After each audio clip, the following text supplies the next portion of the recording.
সুরের গানে গানে শিল্পীর পরিচয়, সবার সাথে সবার পাশে। Good morning Nobel, good morning Nobel, good morning Nobel. নমস্কার, নোবেল বাংলায় আপনাদের সবাইকে স্বাগত। আজকে আমাদের অনুষ্ঠান গুড মর্নিং নোবেল। আজকে আপনাদের সঙ্গে আমি রয়েছি সুবিন এবং আমার সঙ্গে রয়েছে সুপর্ণাদি। সুপর্ণাদি, আপনি প্রথমেই বলুন আপনি কোথা থেকে এসছেন? নমস্কার, আমার নাম সুপর্ণা গঙ্গোপাধ্যায়, আমি গোলপার্কে থাকি। এবার গানের শুরু কোথা থেকে ঠিক আপনার? আমি খুব ছোট বয়স থেকে গান করছি। আমার মা খুব ভালো গাইতেন। আমার সঙ্গীত গুরু শ্রী সনত কুমার সিংহ। আমরা উত্তরপাড়া ডক্টরস কোয়ার্টারে ছিলাম। ওখানে তো উনি রেগুলার আসতে পারতেন না, সেই জন্যে আমাকে কাছাকাছি একজন দিদিমণি ঠিক করে দিয়েছিলেন, নমিতাদি বলে। তার টাইটেলটা আজ আর মনে নেই। উনি আজকে এই প্রোগ্রাম দেখছেন কিনা তাও আমি জানি না। তারপরে আমি ডাইরেক্টলি শ্রী সনত কুমার সিংহের কাছে পুরোপুরি গানটা শিখি। তারপরে কিছু আগে আমি কল্যাণী কাজীর কাছে নজরুলগীতি শিখেছিলাম। তাহলে এখন আপনি সব ধরনের গানই গান। তাহলে এই মুহূর্তে আপনি কি গান শোনাচ্ছেন আমাদের আজকে? হ্যাঁ, এখন তো সব রকম গানই গাই, তবে এই মুহূর্তে আমি রবীন্দ্রসঙ্গীত শোনাচ্ছি একটা আপনাকে। চলে যাই একখানি রবীন্দ্রসঙ্গীত শুনে নিই আমরা সুপর্ণাদির গলায়। মনে কি দ্বিধা রেখে গেলে চলে সেদিন, ভরা সাজে যেতে যেতে দুবার হতে কি ভেবে ফিরালে মুখখানি, কি কথা ছিল যে মনে মনে মনে, কি দ্বিধা রেখে গেলে চলে।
মকপাতি বেদনা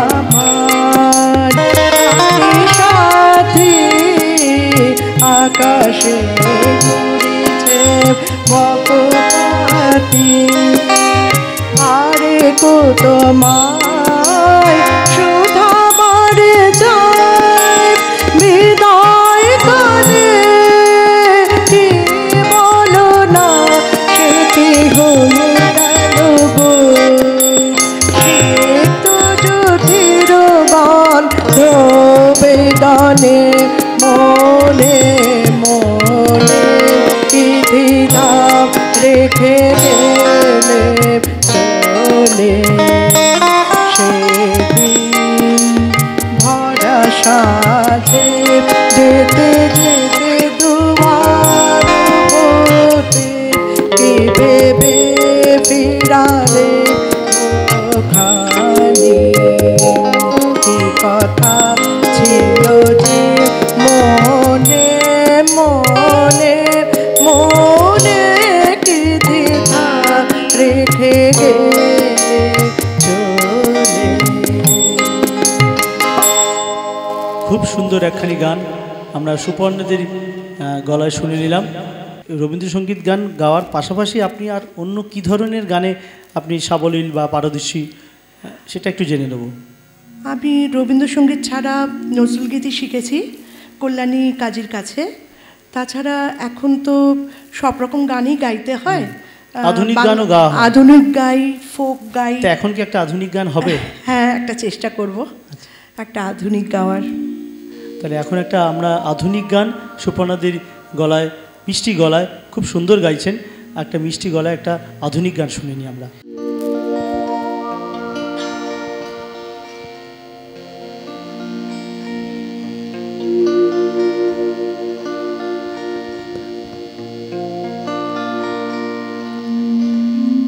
এই সুন্দর স্বর্ণালী সন্ধ্যায় একে বন্ধনে জড়ালে গো বন্ধু।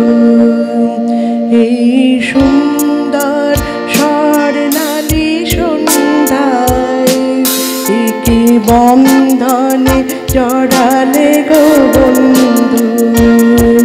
কোন রক্তিম পলাশের স্বপ্ন মোর অন্তরে ছড়ালে গো বন্ধু।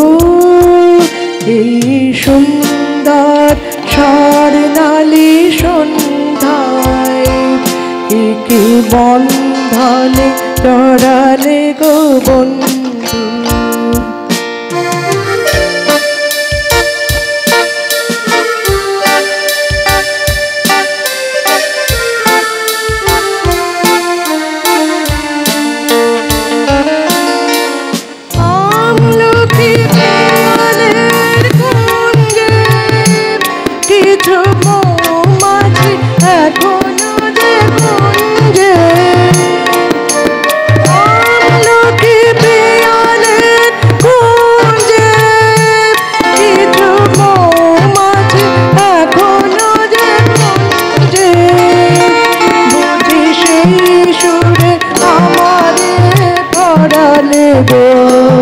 বন্ধু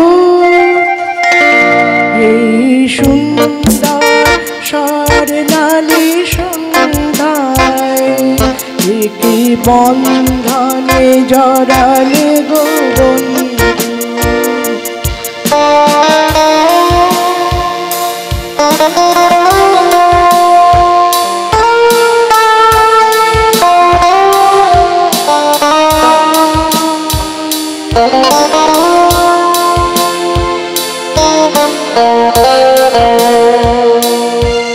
বাতাসের কথা সে তো রূপ কথা ঝরে তার মাসিতে আমাদের মুখে কোনো কথা নেই। এই শুধু দুটি আঁখে ভরে রাখে হাসিতে। বাতাসে মুখে সে কথা ছড়ে তারে বাসিতে আমাদের মুখে কোনো কথা নেই। শুধু দুটি আঁখে ভরে রাখে হাসিতে। কিছু পরে দূরে তারা জ্বলবে হয়তো তখন তুমি বলবে। কিছু পরে দূরে তারা জ্বলবে হয়তো তখন তুমি বলবে। জানি মানা কেন বলে পড়ালে গো বন্ধু। এই সুন্দর স্বর্ণালী সন্ধ্যায় একে বন্ধনে জড়ালে গো বন্ধু। কোন রক্তিম পলাশের স্বপ্ন মোর অন্তরে ছড়ালে গো বন্ধু। এই সুন্দর স্বর্ণালী সন্ধ্যায় একে বন্ধনে জড়ালে গো বন্ধু। অপূর্ব অপূর্ব, শুধু বলতে হয় বিখ্যাত স্বর্ণযুগের একটি গান আজকে আমাদের উপহার দিলেন। Good morning Nobel, good morning Nobel. সুপর্ণাদি, এখন আপনি আমাদের কি গান শোনাবেন? একটা আধুনিক গান শোনাবার চেষ্টা করি। আধুনিক মানে আজ মন চেয়েছে। আজ মন চেয়েছে মানে কি বলবো, আজ মন চেয়েছে মানুষের কানে কানে, গলায় গলায়, মনে মনে। চলে যাই, আজ মন চেয়েছে, আজ হারিয়ে যাবো, এরকম কিছু একটা গান, তাই তো? দারুণ গান, একদম চেষ্টা করব, ভুল ত্রুটি হতেও পারে। শোনা যায় আজ মন চেয়েছে। আমরা চলে যাই, আজ মন চেয়েছে, হারিয়ে যাবো।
সেই ওল্ড ইজ গোল্ডে একখানা গান আমরা যে শুনলাম, যেটা মানুষের মনে মনে এবং হৃদয়ে গেঁথে রয়েছে, তাই তো দিদি? তা এই গানের পাশাপাশি আমি আরও একটা বিষয় জেনে নেব, আপনি আর কি ধরনের গানে পারদর্শী? এখন তো সব রকম গানই গাইতে হয়, সেই জন্যে এখন ফোকও গাই। আচ্ছা, একটা ফোক আপনাদের শোনাতে পারি। আর যেটা বলবো, এটা আমরা তো অনুষ্ঠানের একদম শেষে চলে এসেছি, আজকে আমাদের এই নোবেল বাংলা স্টুডিওতে এসে গুড মর্নিং নোবেলের অনুষ্ঠানে আপনার কেমন লাগলো? খুব ভালো একটা অভিজ্ঞতা হলো। এরকম অভিজ্ঞতা অনেকদিন হয়নি আমার। আমি ছোট বয়সে ডিডি বাংলাতে গান করেছিলাম সন্ত কুমার সিংয়ের সাথে। পরে আরেকবার সুযোগ হয়েছিল, তবে আজ অনেক বছর পরে আমার এই সুযোগটা হলো, যার জন্যে এই নোবেল বাংলাকে আমি ধন্যবাদ জানাই। যে আপনি আশা রাখবো আপনি আবার আমাদের স্টুডিওতে আসবেন, কোনো না কোনো দিন আপনার সঙ্গে আবার নিশ্চয়ই এই সকালের অনুষ্ঠানে নিশ্চয়ই দেখা হবে। আমরা চলে যাব দিদি অনুষ্ঠানের একদম শেষ গানে। দিদি এখন কি গান শোনাবেন? আমার বন্ধু চিকন কালিয়া। ও বলতে নয়, এত সুন্দর গান, মানে ইউটিউব খুললেই আর ফেসবুক খুললেই এই ধরনের গান সারাক্ষণ আমরা শুনতে পাই। তাই চলে যাই আমরা দিদির একটা সুন্দর গান। আমার বন্ধু চিকন কালিয়া দেখো বসিয়া, আমার বন্ধু চিকন কালিয়া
Hare